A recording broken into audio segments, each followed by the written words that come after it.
I could make just a couple of announcements. I was at the WIC task force meeting this week, and there is great promise that they will actually be able to schedule a couple of the trainings that they had to cancel. We still aren't having the symposium this year, obviously, but they are hoping to schedule the lactation cram course for anybody that's taken the exam in September, and then another one of the breastfeeding educator trainings that Glenda Dickerson does that are always really good. And that's tentatively the first week of August. So as soon as we get confirmation on that, we'll send that information out and get it on the website too. Those are both good trainings. Becky, this is Karen from Saints. Is that cram course just for WIC people? Usually they allow other people to attend, space permitting, but they don't usually so completely fill up that they can't take some outside people. Okay, that might be something Amy Cleveland could go to. Yes. Oh, yes. Okay, great. Thank you. Yeah, is she hoping to take in the fall, or when is she scheduled? Probably next year. Okay. Yeah, she graduates next week with her RN. She was an LPN. Yeah. And so she's been going back to school to get her RN, and she graduates next week, and then we're focusing on getting her ready to take her board. Oh, good. All right. Okay, thank you. So we're getting some background noise if people maybe want to mute themselves. Angela, do you want to go ahead and maybe get started? It's about 5, 6 after, and we usually still have some other stragglers that get in. So yeah, no problem. Well, thank you, Becky. Well, thank you, Becky, for inviting me to come and speak to you all for the webinar. The work that y'all are doing is really wonderful and fantastic. So I'm really happy to be a part of this. So thanks, Becky. We're glad to have you. It's very good. It's very fun. Hold on one second. I'm trying to... There we go. Great. So the objectives for today, to identify 3 creative ways to implement the Baby-Friendly Hospital Initiative processes, describe 2 insights from the presentation to implement at your hospital, and to list the 3 common aspects of a civilian and military hospital.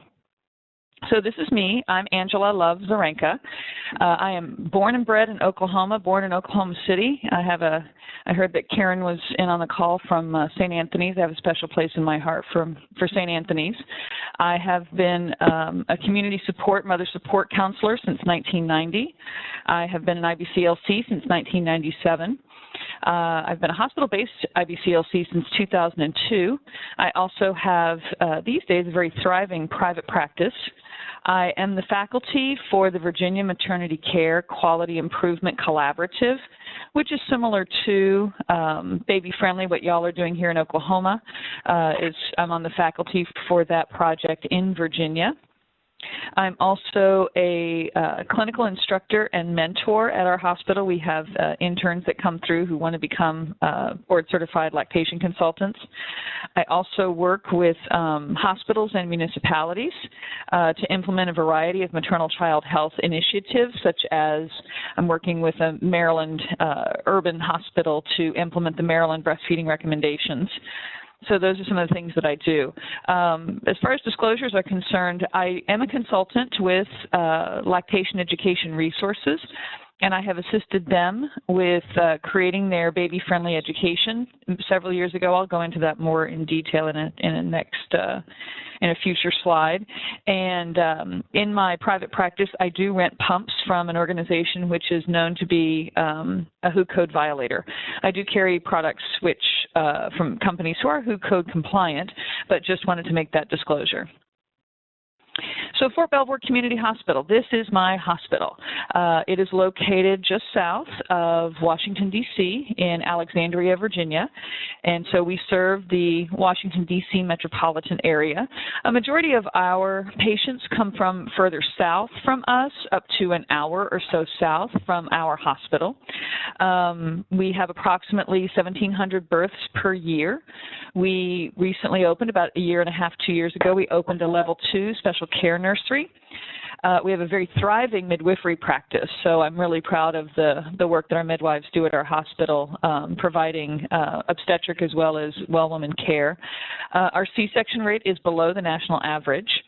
We have family practice residents and attendings that deliver at our hospital as well. And we have always had a high breastfeeding initiation rate. At the beginning of our journey, our breastfeeding rate was over 85%. When I first started at the old hospital known as DeWitt Army Hospital, our breastfeeding rate has always been high. And, you know, even today, our breastfeeding rate, initiation rate for moms who walk in the door and upon admission, today it's over 95%. So we're very proud of that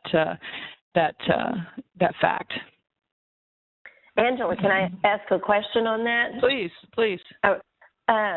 So what do you attribute that high breastfeeding rate to? Is that just maybe the demographics of your population, the location? I think part of it is demographics, but I mean, really, we serve a variety of groups. I mean, granted, yes, our military members do qualify for WIC. So, I mean, you do have the lower, socioeconomic status, but I think it does have to do with it's just sort of this mindset in military medicine that, breastfeeding is just done, which I find surprising. Honestly, when I first walked in the door and it was at 85%, I really was a bit surprised. And now that it's higher, it's just, it really does, speak to the education and our providers actually talking to the moms and the families about breastfeeding. So it is surprising to me as well. Okay. And I wish I had an answer. Yeah, no, that's great. Thanks. It is. Any other questions? Feel free to just chime in. Ingrid, I'm trying to get this to advance and it's not working. Because you're controlling. Yeah, it does. Let me reassign it to you and see if that. I may have just reassigned it back. Okay. Oh, there we go. Okay. Yeah, because I tried to mute some people, so I may have accidentally taken control back from you. Okay. Okay. You should have control again. Thank you. There we go. So how is a military hospital, how do they compare with a civilian hospital? And so, I mean, how we're similar, of course. We have mothers and babies. They're the same.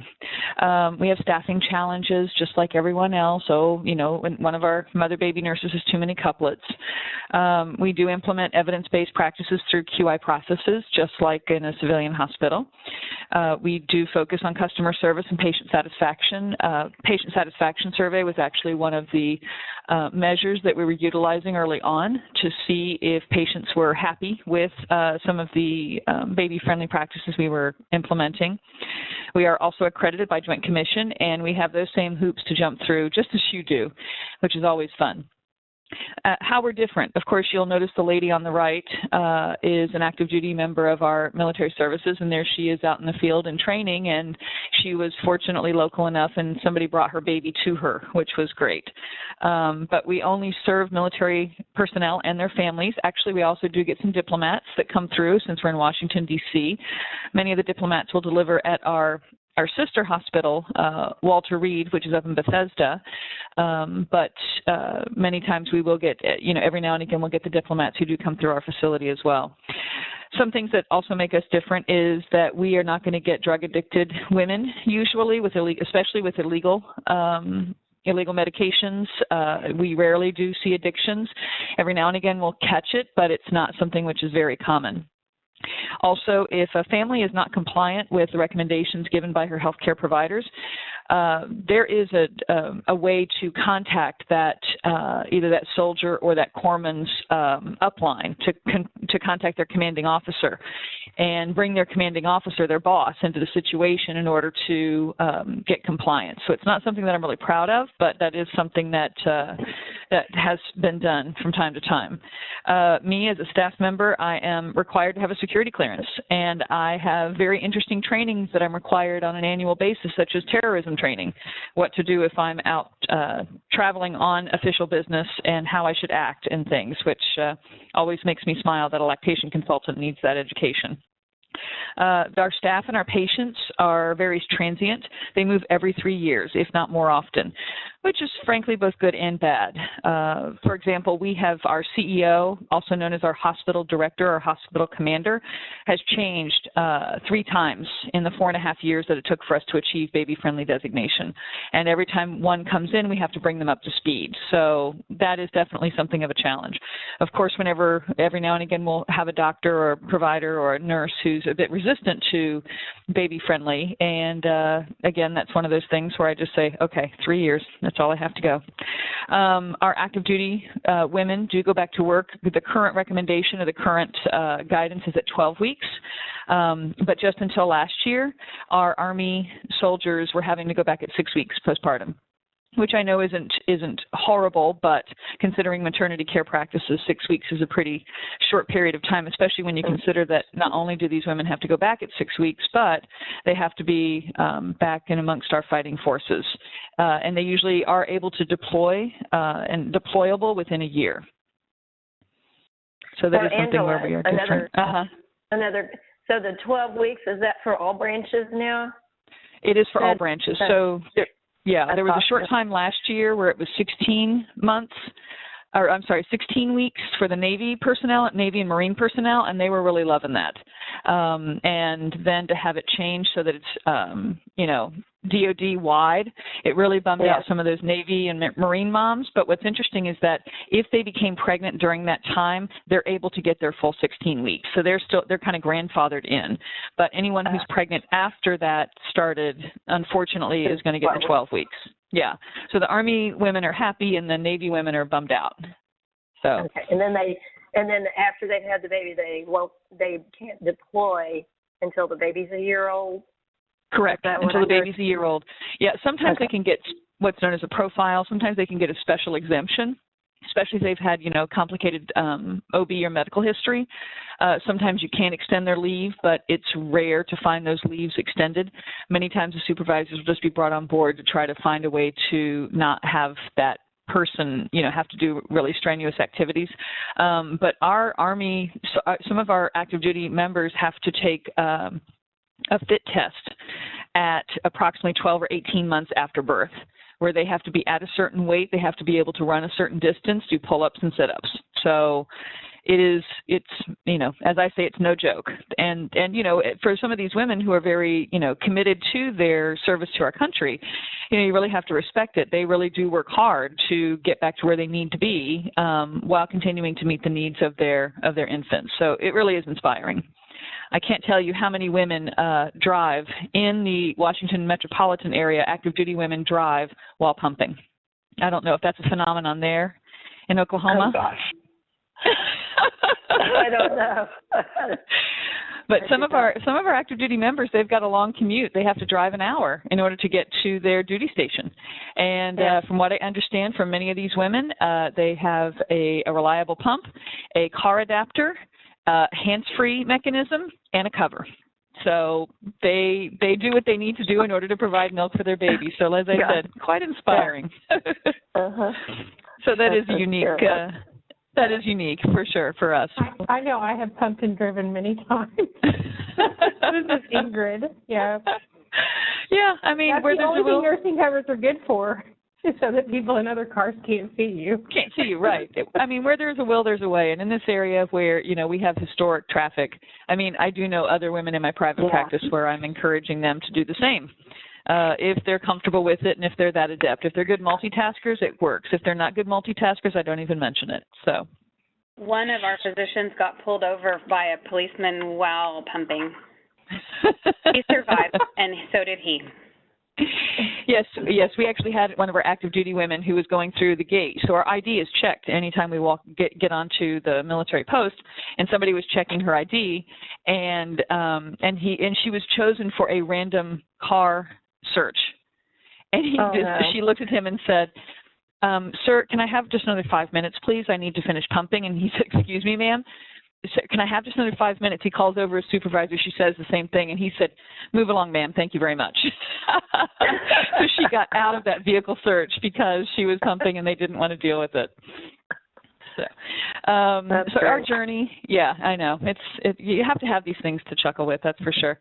So our journey, as I said, was 4.5 years. How we got started was the Chief of Women's Health, who is an OBGYN. Her name is Dr. Maybe, with 2 E's. She was previously posted at a baby-friendly facility in Germany. And so she was surprised that we were not baby-friendly, or at least on the path. And so she tasked one of our clinical nurse specialists to get us started. We created that multidisciplinary committee, which was led by her, and initially we also had as the co-chair of our multidisciplinary committee, the chief of pediatrics. We started working on several things simultaneously. As you all know through this process, it really does help if you can sort of see the next steps and kind of get started with the next steps. Our committee was brought together as we were educating our executive staff and our hospital director, also which is known as our CEO, our CNO, our chief medical officer. All of them were sort of brought together all at the same time and started working on our hospital policy. Now, during this discovery phase, of course, we needed our CEO to sign that support letter. And we really focused on getting that director. In a military facility, things do work well from the top down as opposed to the bottom up. And so we could see strategically that the best thing to do was to get her, support in that process. And she did support it. She had a few questions, but she did support it, and so she was willing to sign the letter, and that helped us to drive the process from the top down. So we got all the paperwork done, did that facility data sheet, and we were on our way. So what did we do first? So granted, as we were getting our committee together, informing our CEO and everything else, we tackled the big things first, which was skin to skin in the OR. Since our committee was led by an OB-GYN and we had the chief of pediatrics there, we invited the chief of anesthesia. And all three of them, it was quite a profound meeting where all three of them said, sure, I don't have a problem with it. Well, as long as the baby stays out of my way, I don't have a problem with it. So, we had immediate buy-in, which was shocking. I was really stunned that everyone would be so amenable to doing it. And we all reviewed the research and agreed that if mom was good, baby was good, anesthesia was good, we would give it a try. And so we got it started one birth at a time. It was a little slow going, of course, at first, but I'm really surprised at how well it worked, and actually it continues to work at our hospital. So the buy-in, as I said, was easy, especially on that part, but the tough part was we didn't have the wonderful mentoring that you all have through the Becoming Baby Friendly in Oklahoma, and Becky and Ingrid's support and everybody else's support there. At that time, that was back in 2009, I think it was, that we started. There were not as many sample policies as you can find today. And the policy audit tool was helpful from Baby Friendly USA, but creating the specific language was tough. Baby Friendly would only tell us after the fact, after we had submitted the entire policy, where we were missing certain aspects or there was specific wording that they were looking for. And so it was just a bit frustrating to have to kind of go back and forth like that. And then we had a nice discussion as to what should be in the hospital-wide policy and what should be in the basic, sort of on-the-floor protocols and procedures. So we kind of juggled a little bit of that. And with permission, and yes, I did call both organizations, we used a blend from the Academy of Breastfeeding Medicine and the American Academy of Pediatrics. We found that blending them, of course, with the evidence behind it, seemed to work well for our facility. And as we continued through our journey, we found that we had to pull things out of the main hospital-wide policy and put them into separate SOPs, unit-specific procedures. And there were some things that we actually duplicated. And we did it intentionally because we wanted to show that we had this sort of high-level approval of these different policies and procedures. And yet at the same time, we also gave the nuts and bolts in the specific SOPs in order to strengthen our commitment to implementing certain things. Staff training, this was fun. So, that really is one of the larger financial considerations in implementing the baby-friendly process. And, considering our unique staffing, where a majority of our providers and nurses do move out after 3 years, if we were lucky, we knew this one was was really important to carefully vet. Now, at the time, we only had one FTE, or full-time equivalent, for an IBCLC.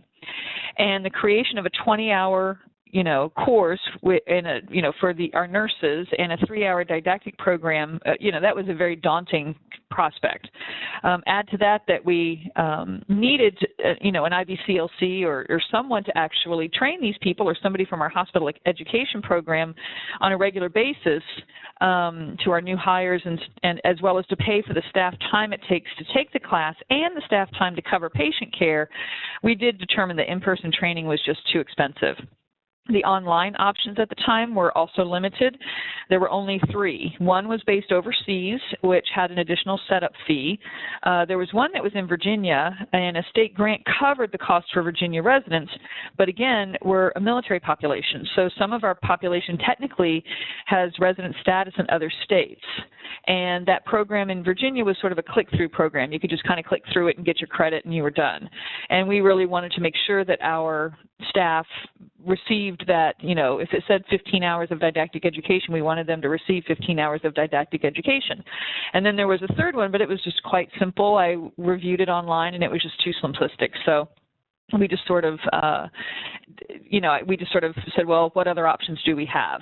And that's when I approached Lactation Education Resources and encouraged the program director, Virgie Hughes, to create an online education course for the 15-hour didactic training and the 5-hour clinical education. Also encouraged her to create a 3-hour provider education as well. And I volunteered to help with the curriculum and the training in exchange for allowing our hospital to be the beta tester for the program. So she brought in 2 other IBCLCs, and the 4 of us got started. One of the other IBCLCs was a NICU nurse IBCLC, and the other one had been in a hospital setting, but also was a private practice lactation consultant. So the first challenge that we had, of course, was to find the curriculum.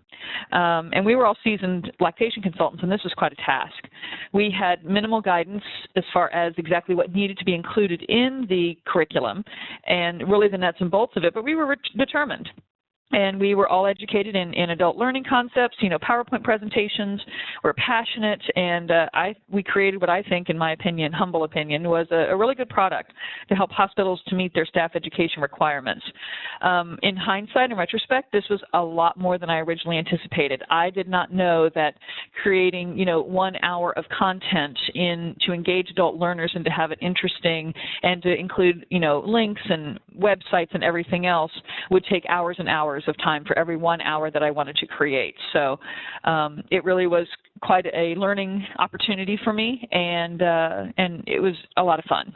But in retrospect, if I would have spoken to myself, I would have said, be careful about that. Do y'all have any questions about that training?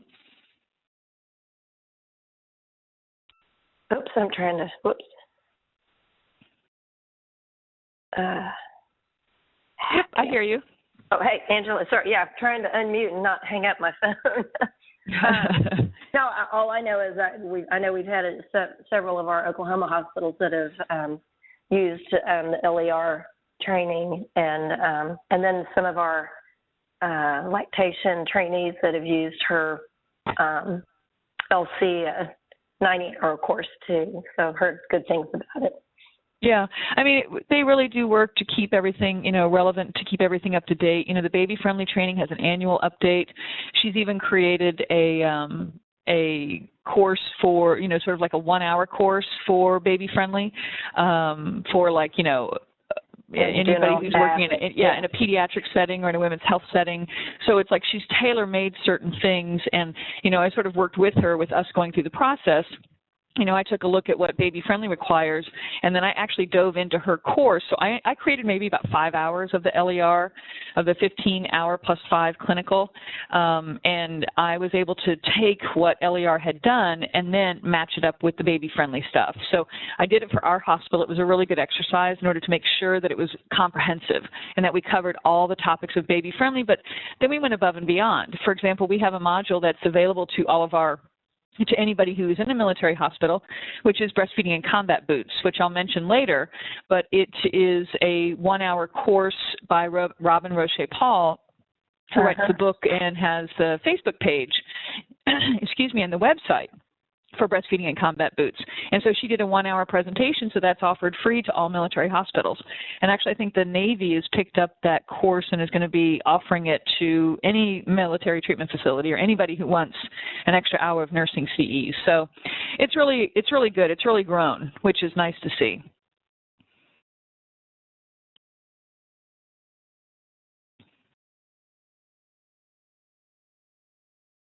Well, trying again. So, Angela, I guess another question on the staff, then, and maybe you're going to talk about this. So that's the didactic piece, and then what about the, skills, competencies, so what we did, validation? Yeah, we've done a couple of different things with that. I know we've done skills fairs, and Becky, you were really helpful with that. We've done skills fairs in the past. We've also done one-on-one where we've got, staff scheduled to follow us for that 5 hours, and we make sure that we cover the content. So we have, whenever we're doing sort of an update for a staff, training, then what we do is we will, get them involved, and we'll get and we've got a PowerPoint that we give, and then we'll have, demos and things in the actual room so that they can practice. I heard of a really good idea that a hospital in Miami is doing. They have, whenever they have somebody who's teaching teaching formula supplementation, she actually takes a basket in for the moms who choose to formula feed on admission.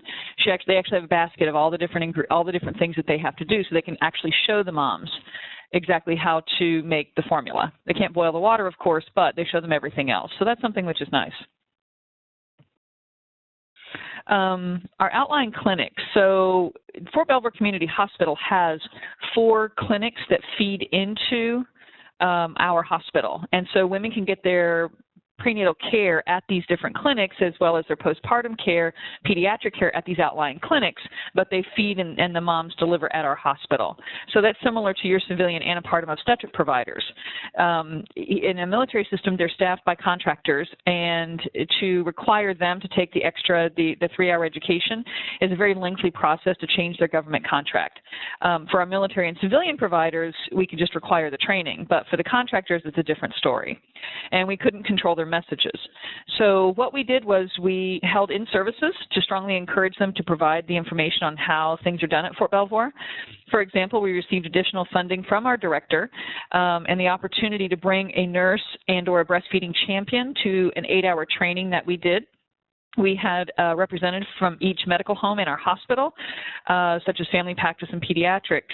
And then we had 2 of the 4 outlying clinics that care for pregnant patients send representatives. And so this is just one picture of that training.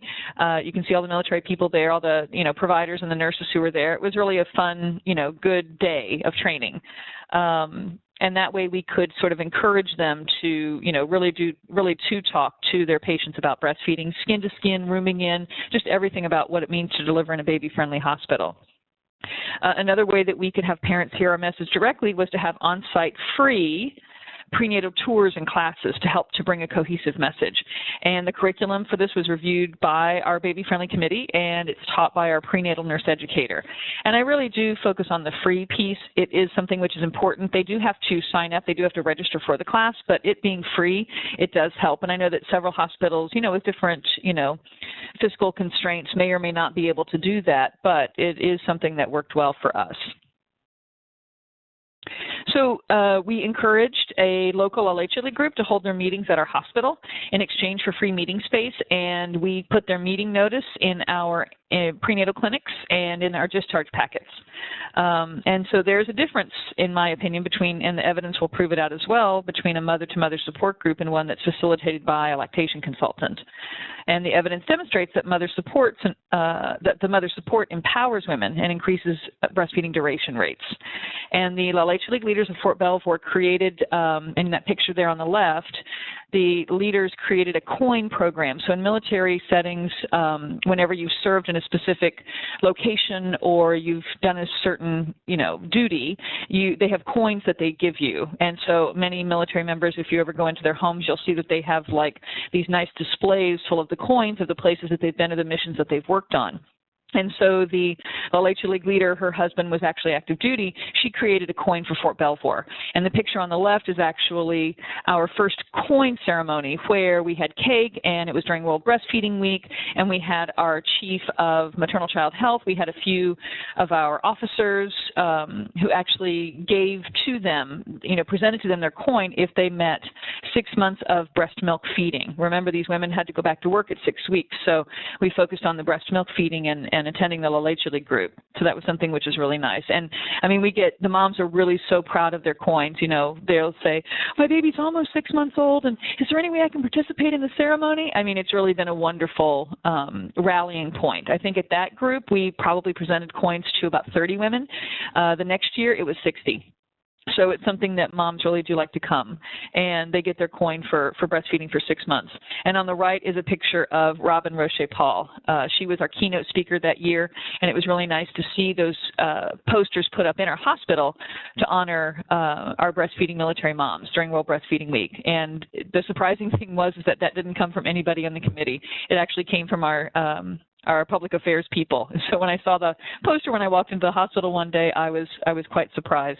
And as I said, Robin has the book, Breastfeeding in Combat Boots. She's a BSN IBCLC and a La Leche League leader down in the Tidewater area of Virginia, and actually she's about to move out to the West Coast.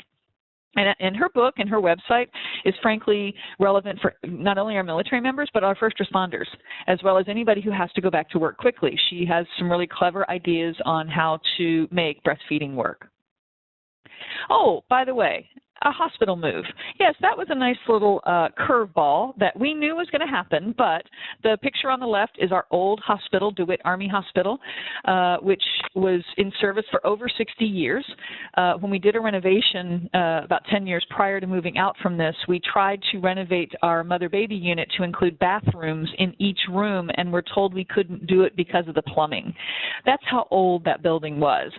And in 2011, in August of 2011, we actually moved to our new facility, and there on the right is a picture of the director, the current at that time, who oversaw the move from our old hospital to our new hospital. I mean, truly night and day.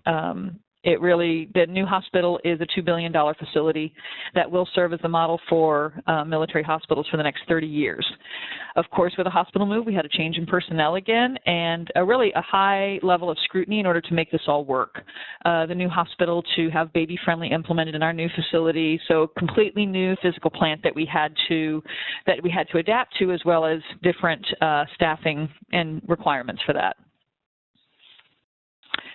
Angela, on the move there, do you think that obviously you had staff turnover, but you had to deal with that all the time anyway? Do you feel like the move to the new facility helped with the baby friendly, at least if your environment was more conducive?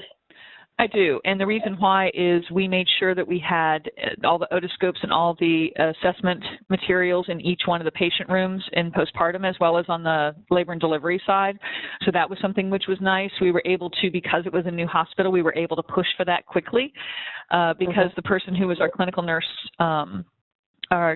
supervisor or specialist who was in charge of the move for what we call the fifth deck, which was mother, baby, special care nursery, and L&D, was also the clinical nurse specialist who started the baby-friendly process to begin with. So that was a win. Also, when we opened the hospital, we didn't have any breast pumps in the new hospital. We were going to try to juggle and make do with the 6 that we had from our old hospital, but she decided that we needed to have brand new hospitals when we opened the doors. And within literally 2 or 3 weeks, we had brand new brand new pumps on stands in every single room on the 5th deck. It was shocking. So we were able to leverage that move to then implement and purchase the things that we needed to. That's a good question. Thanks, Becky. So our audits, I'm kind of skipping ahead here, our audits, and this is a really good picture of where things were and how things changed. In order to do our audits, again, we didn't have that wonderful support from baby friendly in Oklahoma. And so I wrangled several friends and former interns, including my current interns, to assist with interviewing the staff. So this is the staff interviews that we did. Now, we had heard from another hospital that who did not do well with their baby-friendly site assessment, that all of the staff, for example, all the doctors and nurses had memorized answers. And therefore, when the answers that came back were all the same, that was one aspect where they did not pass. And so since they didn't pass, that was something that we knew that we needed to watch out for. So we were really focusing on making sure that every staff member could have the correct answers in their own words. Now, what this chart does is it compares the staff answers in our first audit, which was the fall of 2013, and that's in light blue, or the one on the left. And that was actually delayed. Again, doing our first audits was delayed due to change in personnel, and it occurred almost a year after our staff education. So that was 2 strikes right there. And the one on the right, or the darker green, that is March of 2014. And it may be difficult to see, but the numbers on the x-axis correspond with our staff questionnaire audit tool from the one from Baby Friendly USA. And you can see some of our numbers are really low. I mean, question 9 is at 7%, and I forget which one that, I'm sure that's Q-based feeding. But you'll notice here that, those numbers were really low, but it was good to see where our starting point was. You'll see on, I think, questions 11 and 12, those are at 100%. They were at the beginning, and they were there at the second audit, and the reason why is one of those questions I know has to do with rooming in. Rooming in has been a standard in military facilities since 1995. So rooming in is something that we just do. We do not have a well baby nursery. We only have a sick baby nursery. So mamas and babies room in. When they need phototherapy, they room in. So we take the phototherapy and we wheel it into the rooms. And so you can sort of see where we were and then where we went to. So the audits helped us to, target our education in the weeks leading up to our site assessment, but also in the weeks leading up to our second audit. And we tackled the education. We focused on our lowest scores, and we grouped topics according to subject matter. We sent out weekly emails, and we had posters that we put up. So we were really talking to our staff a lot, trying to get them to understand the rationale behind the questions that we were asking. And honestly, during our telephone readiness assessment, Baby Friendly USA was a little concerned about scheduling a site visit. They wanted us to be successful, which we did too.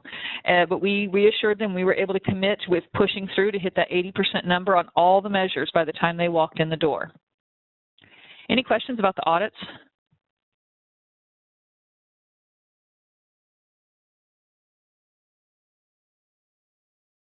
Okay, good. So Amy's posters, these were the best. I love my interns.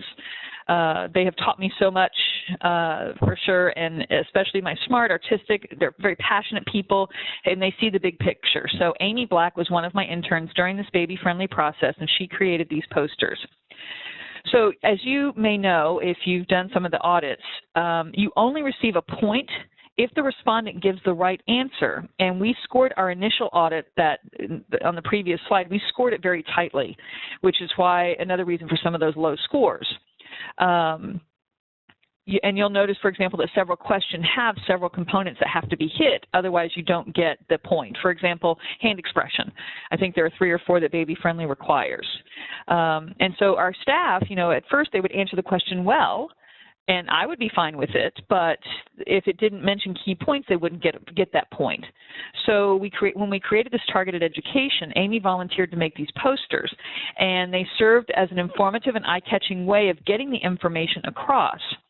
So she made the original posters, and then we copied them, and we placed them in the break rooms on labor and delivery, mother-baby, and our special care nursery. And even a few of them that I thought would be appropriate popped up in our women's health clinic as well as in our pediatric clinic. And during our re-auditing, we worked with the staff to explain why the answers were correct and to discuss why that information was important. So we really focused on it a lot. I mean, I can't tell you how many times we went over and over and over through the staff. But having these posters in the break room was nice because people could get it just by either looking at the pictures or then they could read about it if they wanted to, which was nice. We had a lot of other creative people who, as we were doing our re-audit, one of our special care nursery nurses had created flashcards for herself with the questions and the answers, and she actually copied them, and they were distributed at our, all hands meeting one morning at 7 o'clock in the morning. So that was great. We sent out those weekly emails, which corresponded with the posters. So we put the posters up when we sent the emails out. So that way we were having that sort of, visual, pretty pictures as well as the emails, depending upon what time the nurse had in order to devote to making sure that she had the correct answers for the audits and for the site assessment. We also had the charge nurse during shift change, during our huddle during shift change, to also bring up a question, and so that was something which helped us to really push through in those last few weeks leading up to the site assessment. So the site assessment, briefs and binders. So this is an example of what our binders looked like. So we created all the information that the checklist that Baby Friendly sends you and says, these are the things that we want you to be ready for. And so we put them in a couple of binders, and we actually made a couple of extras just in case something happened. When in there it had, the schedule for the visit, our leadership roster, things that were helpful about Fort Belvoir. We kind of bragged a little bit about, the size of the facility, the scope of the patients that we serve. Our staff rosters and patient rosters went into the binder. Of course, at the end of the site assessment, all of that was shredded. That information was shredded, and because, of course, it's PII. We also included our infant feeding and all the tangential policies, such as jaundice, hypoglycemia, things like that. Our staff training, the curriculum, the competencies, and the rosters to show that all of our staff who had been there for at least 6 months were trained. We also included our training curriculum and educational materials for our prenatal education. At that time, we also were, we still are a centering facility, so we do pregnancy centering, which we have found very helpful, and one of the assessors actually didn't know about centering, so it gave us an opportunity to educate her about what centering was and to show her the educational materials. And then our infant feeding supply purchase, the proof of purchase, of course, for the 3 months of fair market price for breast milk substitutes, artificial bottles, artificial nipples, bottles, teats. So we had all of that. And what was interesting is that we hadn't purchased water for over 3 months. And day of, we were scrambling in order to find the receipts from 6 or 8 months prior where we had actually purchased the sterile water. So that was fun. Okay, our site visit. So the picture on the left is what I call Green Baby. That is our sign, and we actually had that blown up. We had it in our emergency department. We had it in several key locations. Some of our signage is on electronic display, and so that would pop up about every fifth message would pop up as the baby-friendly message, which is nice. And on the right is a picture in a labor and delivery break room of all of Amy's posters, all put there proudly. So some comments and some tips for that site assessment. Be ready for a long first day, and I thank Becky for preparing us for that aspect of it. We actually had a scheduled C-section that morning, which rarely happens at our facility, and we had called her the day before and consented her, and she was amenable to having, she actually was a physician, and so she was amenable to having the assessors there in order to observe the C-section and to show how we do skin-to-skin in the OR. The initial meeting with our hospital CEO and our leadership had to be pushed back, but it actually worked out perfectly so that we could do this C-section first thing in the morning. The assessor literally walked in, and we put her in, we put her right into we got her ready, of course, and then put her right into the operating room, so that was great. We got help to do direct patient care. Remember, we only still had one IBCLC FTE, and so our interns helped us out on that day, and an extra Red Cross volunteer who was also a lactation consultant. One thing that we really liked that worked well for us is that we had door hangers. So we made these like little foam door hangers that we put on the door when the assessor was inside to make sure that she wasn't interrupted by routine nursing processes or routine tasks, such as from our birth certificate people. So we had the door hanger there, and we also had an escort standing outside the door to make sure that she wasn't interrupted unless there was an emergency. Of course, have your escorts who can answer many questions, know where to find information in your electronic medical record. And find ways where you can give, as you're sort of walking through the hallways, find ways to give specific examples on how you're positively implementing the 10 steps. For example, in our written brief to our CEO prior to the site visit, we had mentioned how we had brought people in from our outlying clinics and our medical homes in order to make sure that we had a breastfeeding champion in each area. And we mentioned that to them. Our CEO was very proud to mention that to the assessors during the interview, and I think that really did bode well in our final report. That actually was mentioned specifically in our final report. If a question comes up from an assessor that highlights an area where you notice at the last minute that, admit it and show the assessor how you're working on projects in order to meet that goal. And, really the site assessment is all about shining. Really make that your opportunity to really brag and to shine and to really step forward. Any questions? Okay, so our lessons learned, success or failure. Oh, I'm sorry. No, go ahead. Go ahead. So, this sign is really what we felt like after they left. Was it a success or a failure? And, really we just sort of had to, throw our hands up and say, well, we've done our best. There's nothing more that we can do. Some of the lessons that we learned is, of course, don't provide them with a fancy lunch or snacks or even cough drops. They really want absolutely nothing. We found water. We were able to get, water that we brought in, but we usually used it from our patient nutrition center and just to give them water. Move the agenda. I cannot focus on that or emphasize that enough. Move that agenda forward. Move it along as best you can. Granted, the assessors are the ones who actually have the agenda, but do what you can to kind of move things along. Talk to your staff on the way in to meet with the interviewer. When the assessor decides that they want to talk to, Dr. Asado, have someone go get Dr. Asado and, chat with her on the way in and make sure that she is feeling comfortable and confident. And if she has any questions that you can help her with, to kind of keep her calm because she's nervous about it as well. And whenever they're working with the patients, what we did is when the assessor was in one of the rooms with a patient, we had another escort who would go into the next room and consent that patient so that way she was ready to go. So we had one consenting while the other one was being interviewed. So that really did help us. And we kept sort of an informal track of how many of each patient, such as, prenatal, postpartum, vaginal birth, C-section, they need to see so that we kind of could tell, oh, this is a really good time for them to see this patient because, baby's about to have a hearing test. So that way we could kind of juggle and shift everything that we needed to in order to keep the assessors moving along. And so having the extra escort there was really helpful. We had more than enough people in the morning so that, sort of once, around midday, we could kind of shake things out a little bit and let people go back to their regular duties so they wouldn't have to escort. But it was really nice having a team of people to move the patients along and to keep the assessors moving.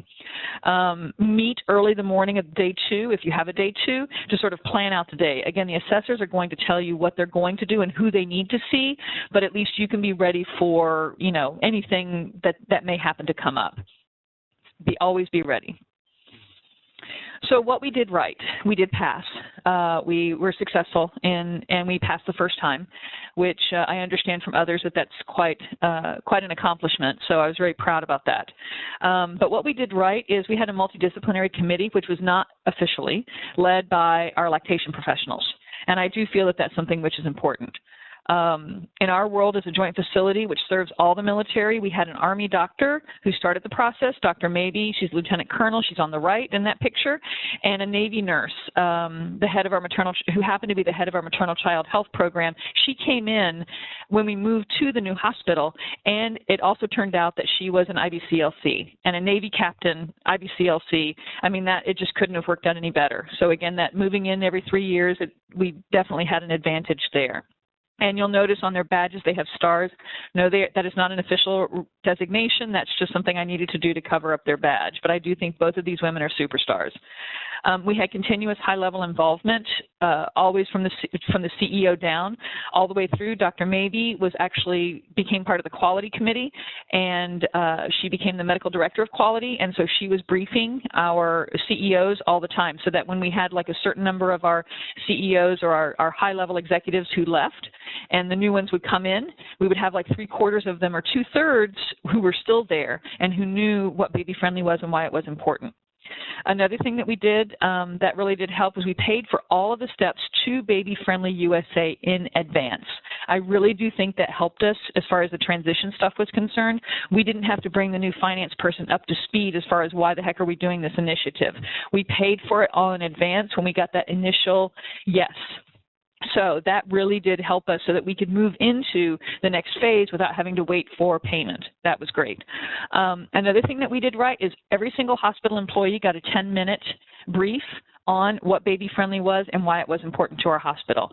We interpreted that step to mean that everybody in the hospital needed to know where our lactation rooms were, needed to know what baby friendly was. And so we were really proud of even our clerks, our housekeepers, our nutrition service people, everybody knew about Baby Friendly. It was an in-person brief during our newcomers orientation. However, we were able to transition that and make it an online brief. And the powerful thing about that was we had our hospital director at that time who actually was a pediatrician, and he did a 2-minute intro and a 2-minute outro. So we had the body of our education in the middle, but then he was able to show why this was so important to our facility. That was fantastic. During our repeated audits of our staff, we were able to meet with each staff member. We made sure that we met with every staff member in the day shift as well as in the night shift, especially right before Baby Friendly came, to make sure that they felt comfortable and confident with their information so that they would be successful. And as I said before, Dr. Mabey was able to brag about the extra things that we had done at Fort Belvoir, and that was something which, and actually it was Dr. Mabey who got the additional funding for the nurses to bring a breastfeeding champion in each one of our medical homes and each one of our outlying clinics, so that was great. Another thing which is not really official, and that is to meet off campus. I mean, working with a large group of people, you want to make sure that you can have honest discussions at different times and sometimes offline. And, for example, one of the more passionate discussions we had was on making formula. When we realized that we had to boil the water and we had that handout ready to go, I thought it was something, we had quite a heated discussion because, well, this information should be in our outlying clinics. Well, this information should be in our pediatric clinics. But sort of taking a look at what the focus and scope was of Baby Friendly, realizing our limitations, but yet knowing that the evidence needed to get out there and to do the right thing. And so that really did help us to see sort of the bigger picture of the implementation of Baby Friendly, especially in a military setting where we control the pediatric clinic or the outlying clinics, and we can have some measure of making sure that the information is cohesive. What we could have done better. Realize that this journey is an Ironman triathlon. In the beginning, we knew it was a process full of PI projects, changing the culture, how we do things, etc. About a quarter of the way through the process, we realized it was a 10-mile race. Okay, we've got this. About halfway through, we could see it was a marathon. And about 3/4 of the way through, we realized we were in the middle of a full-fledged Ironman triathlon. It felt like every time we completed a task and thought we were close to the end, the finish line would be moved. I wish we had been told in the beginning that this was an Ironman. I think we would have been better prepared. And fortunately, you all have the process. You have everybody there in Oklahoma, to help you out. Becoming Baby Friendly is a fantastic organization to help you to reach your goal. Another thing we could have done better was continuous involvement by pediatrics. While we had really good launch with the chief of pediatrics, when that position changed several times, we did not have as much involvement with pediatrics, which in the end was really a challenge. And of course, something else to do things right is to get your quality people involved from the beginning. We did not do so, and it is something which now, in retrospect, I wish we would have done. So, excuse me for the selfie. Before they put that poster up, or actually when they moved the poster, it was in my office for a little bit of time, so I took that little picture of myself. I just couldn't help myself. So the co-chair, now sustainment is really where we are now. The co-chair of our committee, just to kind of give you an update, Dr. Mabey, she became the medical director of quality, and she moved several tasks from the pediatric, inpatient maternal child health, and women's health line to the quality department. I thought that was brilliant. I think that is something which is important to really get that high level of involvement from your quality department. Dr. Mabey is retired now from active duty. She's a reservist, and she's practicing obstetrics on the West Coast. The other co-chair, Captain French, literally drove to her next duty station the day after our on-site assessment. Literally. Her car was packed during the site assessment. She stayed with Dr. Mabey in her house because she was in temporary housing. I mean, it couldn't have been any more interesting and fortuitous to have Captain French come when she did and to literally leave the last minute. And she's actually going to be retiring from the Navy next year. And from a sustainment perspective, really getting the quality piece is important. It helps to keep the hospital executives focused, and especially when you have that big high turnover in personnel. And keeping that quality piece is important as you're doing sustainment. So what we were designated in 2014, and in 2015 and 2016, we have to re-audit some of the steps that are set forth by Baby Friendly USA. And you have to report your status to show that you're still keeping up to 80% of participation, and you're able to still keep that high number of 80%. So be mindful of that. And if you don't hit the 80% when you're doing that sort of reaccreditation process every year, that little piece of it every year, then you just have to do QI projects in order to hit that 80%. So that sort of pushes you into the next year and still having to re-audit some of the stuff. So be mindful of that. Baby Friendly, we received our notification of what steps to audit in, I believe, February or March. Also figure out where the funding should come moving forward so that you can make sure that you know how to request the money to be sent to Baby Friendly on an annual basis. And we were able to, the first time we had to do it, it was at the last minute when we figured it out because people had left. But then, and actually the person left who requested the money that year in 2015 had requested it to somebody who also was leaving in 2015. So both of them left. We realized the payment hadn't been made, and so we had to scramble. But if you can find a way to get it into your annual budget so that it's a line item agreement, a line item every single year, then it makes it a lot easier. Any questions? So this is a picture of one of our in-house trainings. The person on the left is Dr. Julie Wood, who's a family practice physician. She's a fellow with the Academy of Breastfeeding Medicine, and she generously came and spoke to our residents. And on the right is Dr. Cassiano. He was one of our first-year residents at the time and a very big supporter of breastfeeding, which I never knew until we asked him to latch a baby onto the breast. So any questions? Well, that's great, Angela. Great information and a great presentation. Does anybody else, and we're just about to the hour, does anybody else have any questions for Angela? It's a quiet group out there today. Yeah, that's fine. No problem. I'm just grateful to be able to actually put this all together and to present it to you and to really, going back over everything. It was really quite fun, but also it just really made me think, oh my goodness, look at all the work that we did. And I really do applaud all of you who are on this journey. It really is quite a long one, but do, take it little piece at a time. If I can give any sort of help or resource to you beyond, the wonderful resources you already have there in Oklahoma, I'm more than happy to help. Well, and I loved your Ironman triathlon analogy, so that's a good way to put that. So. I knew you would. Well, the active duty people, they're always fit. They're always thinking about their next PT test they have to take. So it's appropriate in our setting for sure. Yeah, yeah. I have a question about the QI. I'm sorry to. Please go ahead. This is Ingrid. So you put it into quality realm as far as managing it, but then there's still a piece, I assume, that is left with the IBCLC to help maintain that accreditation, or is on that. Of course. committee or something. Yeah. Okay. Right. So we still have our committee. It just depends on who's the chair. And so honestly, I've been quite strategic with choosing chairs of the committee and encouraging, that sort of follow on and that sustainment to try to get people who are going to be there, who are going to be around. But how does this get the attention of the CEO? And Baby Friendly does have that command level attention, but to make sure that it's like happening on a regular basis, keeping it in quality where we have civilian people who are leading that for the most part. There are a few military people who kind of go in and out, but yeah, having that quality piece is something which I missed in the beginning, and I continue to miss it throughout the process. And it wasn't really until the end when we had our medical director of quality sort of have that ownership of it that it really made sense to me. That's a great idea. I think that's a great idea. Because it takes the this is a breastfeeding initiative out of it. This is right. It's really a quality improvement process. It's all over quality. Whenever anybody needs a quality project, I'm like, pick one. It's quality, and it's about marketing, and it's about helping the newborn to transition physiologically to give them what they require to help them to transition to extrauterine life.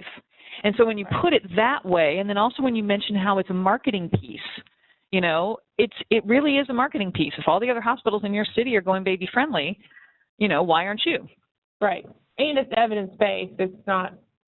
Yeah, we're not making stuff up. Right. Right. Yeah. Maybe Becky has heard that before, but I have not heard that before. That's a great suggestion. Well, and it really does help to have it with the quality realm and, Joint Commission, as well as, and I didn't mention this, but the magnet, hospitals that are going for magnet status. Yep. Magnet status focuses on exclusive breast milk feeding while they're there, and so does JCO. And so to me, use that to your advantage. Use that to your advantage to show them that all of this works together, that skin to skin helps that exclusive breast milk feeding. All of those things really do help. Right. It's brilliant. I really enjoyed it. Thank you. All right. Well, I think we will. Anybody else that's got a question for Angela? Yeah, this is Karen. Can you hear me? Yeah. Hey, Karen. Yeah, go ahead. Hey, Angela, those posters that you showed, those are really cute.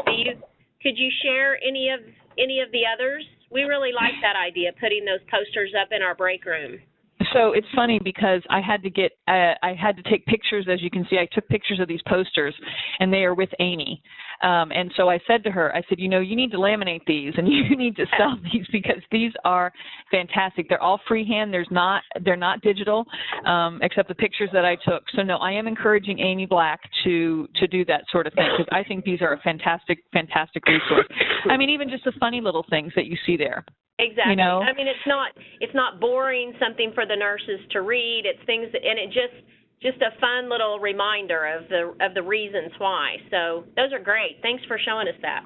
Yep, I will, and I will encourage Amy. And if she does, I'll make sure that Becky's part of the conversation. That'd be great. Thanks.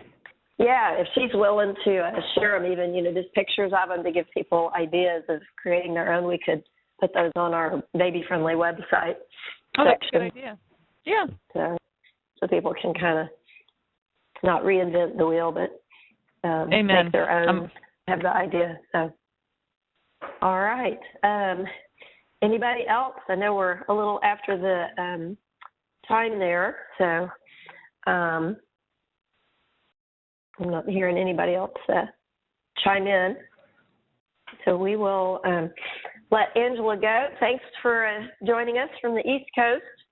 Thank you very much. Once again, fun presentation and good information, and gives us hope that we'll have some more baby-friendly hospitals. Well, proud to help